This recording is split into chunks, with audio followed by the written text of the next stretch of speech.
La Maison des Secrets, tome 2, le livre des sorts, chapitre 12.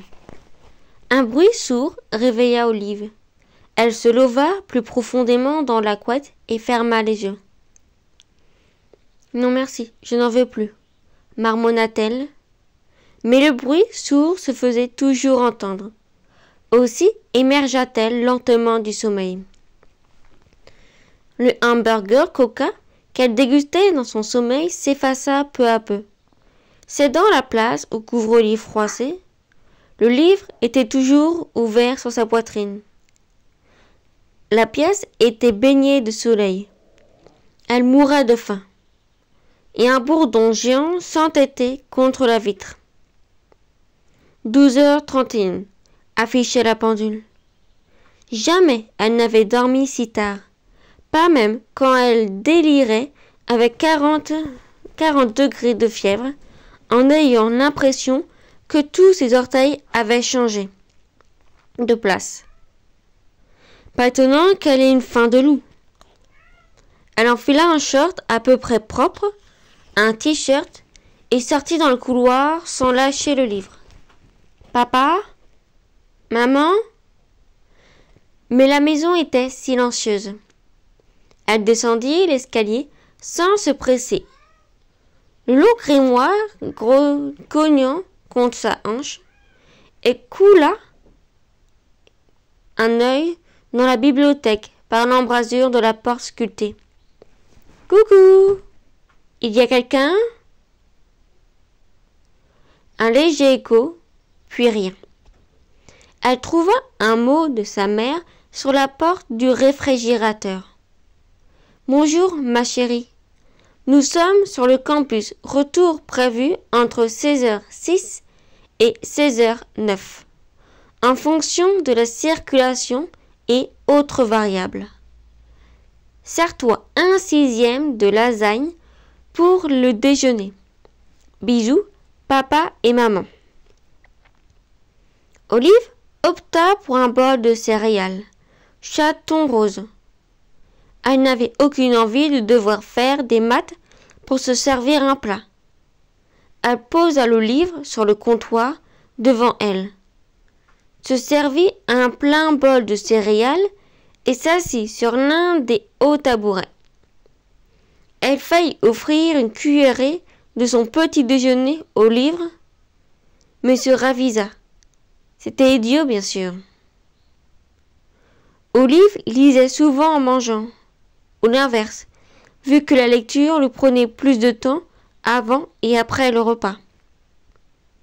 Mais ce matin, en dépit de sa faim, les céréales finirent complètement ramollies. À chaque fois qu'elle essayait de manger, le livre la rappelait à lui, la poussant à lire un mot, une ligne, une page de plus. Bientôt, elle tomba sur une section qui faillit lui couper totalement l'appétit.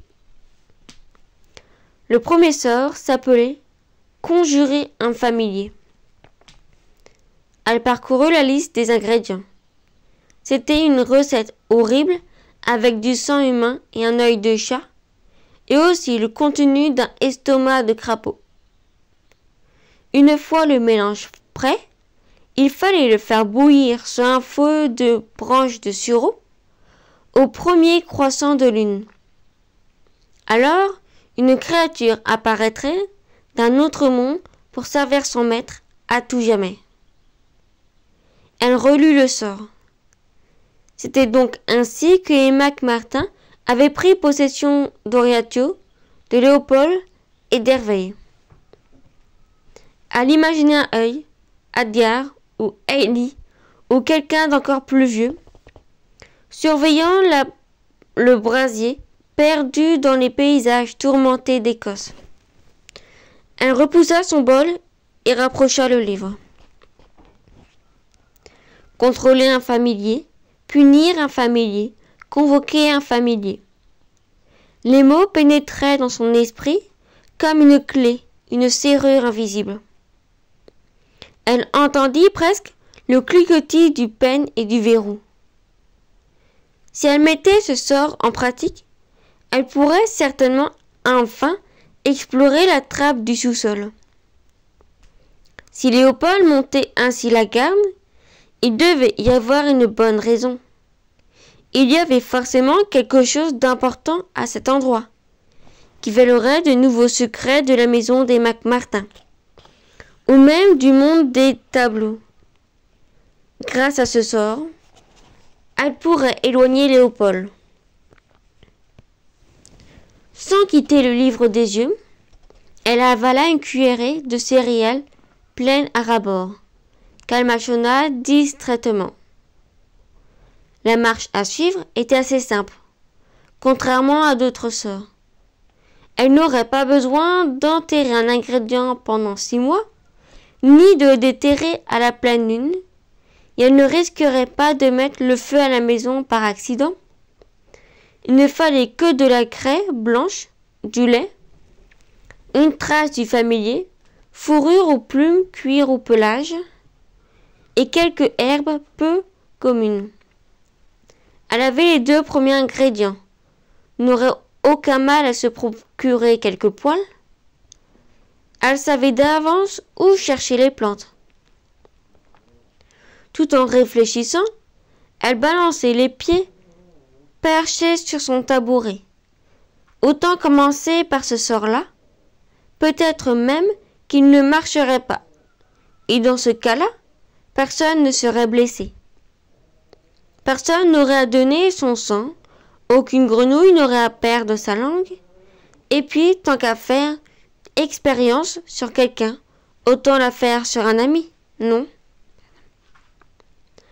Dans le cas contraire, si l'expérience était concluante, elle saurait alors que le grimoire était fiable et qu'elle était capable de jeter d'autres sorts. Si A est égal à B et B est égal à C, alors le BAC ne pose pas de problème. Du moins, c'est ce que ses parents disaient, ou un truc du genre, pour illustrer les relations de cause à effet. Ainsi, en s'entraînant un peu avec le livre des sorts, elle aurait plus de chances d'aider Morton. Penser à lui serait l'estomac d'Olive comme une corvée désagréable. Venir en aide à Morton n'était qu'une infime fraction de tout ce qu'elle pourrait faire grâce à ce livre merveilleux. Et, franchement, ce serait bête de ne l'utiliser que pour cela. Ce serait comme de se retrouver devant un buffet incroyable et de ne manger que les carottes et le céleri, sans toucher au dessert, aux choux à la crème, cookies, truffes au chocolat et glaces, qui n'attendaient que ça, dans de jolis plats en argent. Son ventre gargouilla. Elle reprit des céréales, même si elles étaient toutes molles, elle finirait bien par aider Morton. Et puis, s'il y avait mis un peu du sien quand elle avait eu besoin de lui, on n'en serait pas là. Elle n'hésiterait pas à lui rendre l'appareil. Quand elle finit enfin son bol, le micro-ondes indiquait 13h22. Il lui restait, conclut-elle au terme d'un éprouvant calcul mental, 2h84 avant le retour de ses parents. Non, ça ne devait pas être ça. Elle recommença. 2h64. C'était plutôt court. Elle se laissa glisser du tabouret et, le livre serré contre elle, ouvrit la porte de la cave. Un courant d'air froid passa sur ses pieds nus. Elle posa le grimoire sur la première marche pour la cacher à Léopold. Mais aussitôt ses bras se mirent à picoter, impatients de le reprendre. Quelques secondes, pas plus, se disait-elle. Ou peut-être parlait-elle au livre. Je reviens tout de suite. En ne se cessant de se retourner, elle descendit l'escalier. Léopold ? À vos ordres, miss. Olive alluma l'une des ampoules et, dans un coin, une grosse tête noire sertie de prunelles émeraude apparut. Olive s'assit en face du chat. Le sol était si froid qu'elle crut se changer en pierre. Comme quand on touche d'une main nue une rampe métallique en plein hiver. Léopold la contemplait sereinement. « Comment vas-tu » lui demanda Olive, avec un petit sourire qu'elle espérait détacher. « En état de servir, Miss. »« Servir ?» Elle fronça les sourcils, puis se tapa le front, comme si elle venait juste de se rappeler la trappe. « Oh, bien sûr, ton poste. Ça doit être ennuyeux de rester là, tout seul, au même endroit, jour après jour. »« Mais non, Miss !» s'indigna Léopold, les yeux cargués. Après tout, le prix de la sécurité et la vigilance perpétuelle, je m'en souviens. Elle remua ses jambes sur le sol froid, à quelques centimètres à peine de son genou. La pierre était fondue par le battant de la trappe. Mais c'est forcément pénible de temps en temps. Tu n'aimerais pas te frotter la tête sur quelque chose de doux ou de faire gratouiller derrière les oreilles? Léopold parut surpris, comme s'il avait oublié l'existence même de cette partie du corps. Puis il inclina la tête. Un soldat se plaint rarement, Miss. Bien sûr, opina Olive, compréhensible. Mais tant que je suis là. Elle tendit la main. Léopold baissa la tête et elle le caressa longuement, énergiquement. Les yeux du chat se fermèrent. Un ronronnement de harbor monta de sa gorge. Des touffes de poils collaient déjà à la main d'Olive. Elle ferma le poing pour les attraper. Mais en voyant l'air béat de Léopold, ou peut-être la confiance totale dont il faisait preuve, ou encore en entendant son ronronnement, elle voulut lui laisser une deuxième chance. « Léopold, murmura-t-elle, toi et moi pourrions peut-être... » Il se remit immédiatement au garde-à-vous. « Certainement pas, » répliqua-t-il sèchement. « Mais tu ne sais même pas ce que j'allais dire, » protesta-t-elle. « Par exemple, j'aurais pu proposer de faire une fête ici, dans la cave, avec des glaces et des sodas, pour la chenille et les araignées. » Léopold la regarda de travers. « C'est ce que tu voulais dire ?»« Non, c'est bien ce que je pensais. » Il bomba le torse, plutôt fier de sa perspicacité. Olive se rapprocha de lui, et était presque nez. « Léopold, pourquoi ne puis-je pas voir ce qu'il y a sous la trappe? Tu crois que ça me ferait peur? Ou bien que je serais en danger? C'est quelque chose qu'il ne faut pas laisser sortir? Mais quoi? »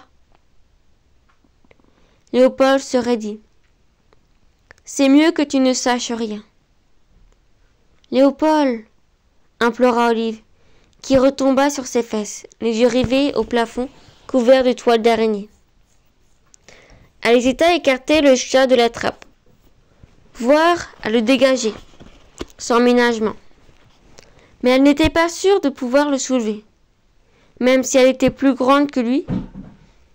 Si elle le poussait de toutes ses forces, elle pourrait peut-être le faire glisser. Mais non. Ce serait comme de bousculer un policier. Elle inspira profondément et lança le plus gentiment possible. « Je t'en prie, il faut que je sache ce qu'il y a là-dessous. Je ne vais pas me contenter d'un simple nom.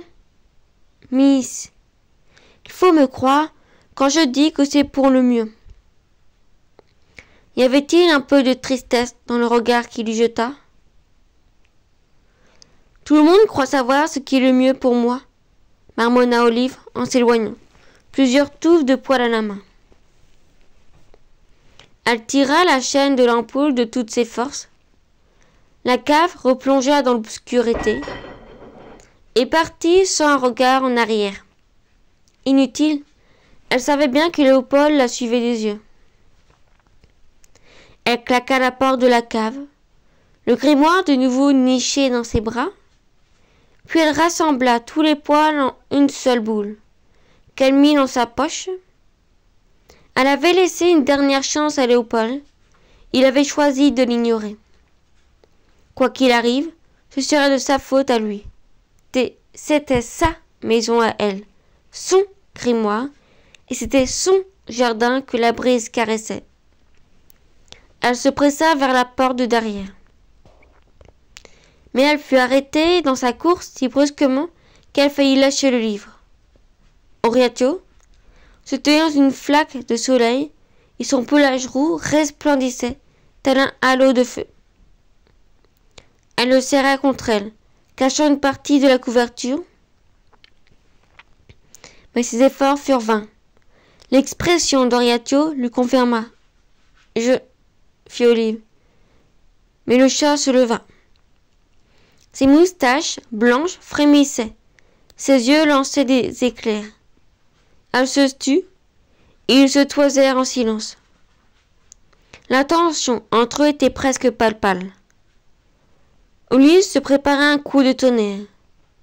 À ce qu'Oriatio feule, grogne ou crie, mais il n'en fit rien. Au contraire, il détourna les yeux, puis s'éloigna.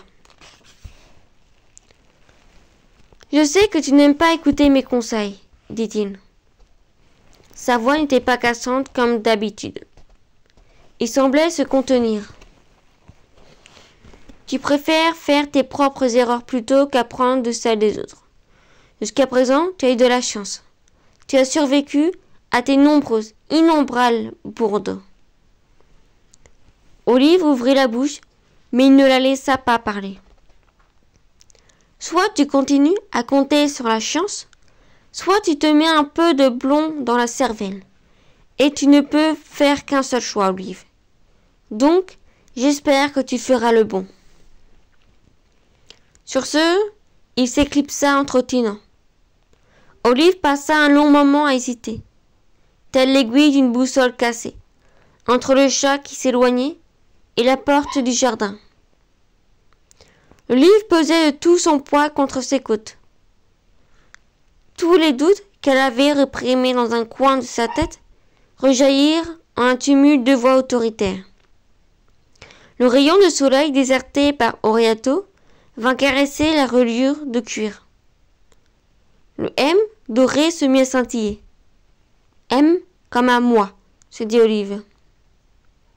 Et, dans la cacophonie de sa voix intérieure, elle sentit s'élever l'appel qu'elle entendait. Partant de sa poitrine, cela tirait doucement vers, mais de façon insistante et patiente, tel du fil dentaire autour d'une gencive brandante. Comme dans le grenier, quand on avait été guidé par le chevalet, à présent, on voulait l'emmener ailleurs. Elle fit un petit pas prudent, puis un autre et encore un autre, laissant la maison la guider dans la cuisine, jusqu'à la porte de derrière, puis à travers la véranda, pour descendre dans le jardin.